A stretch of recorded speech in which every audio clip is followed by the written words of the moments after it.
সারাদিনে কর্ম করতে করতেও মাঝে মাঝে মন বুদ্ধিকে নিয়ে চলে যাও পরম ধামে, পরমাত্মার কাছে। কারণ আত্মার স্বধর্ম যেরকম শান্তি, তো আত্মার স্বদেশও শান্তিধাম।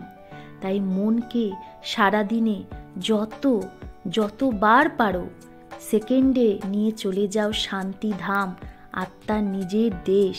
তাহলে মন অনেক আরামের অনুভব করে। তখন যে কোনো পরিস্থিতিতেও, যে কোনো বিকরাল পরিস্থিতিতেও আমরা অচল অডল থাকতে পারি, হলচলে আসি না। এটাই হলো অশরীরীপনের অভ্যাস, যেটা অন্তিমেও আমাদের বিজয়ী বানিয়ে দেবে। তাই সারাদিনে এই অভ্যাস মাঝে মাঝেই সেকেন্ডে সেকেন্ডে কর্ম করার মধ্যেও করতে থাকো। তাহলে দেখবে মন বুদ্ধি অনেক হালকা হয়ে গেছে।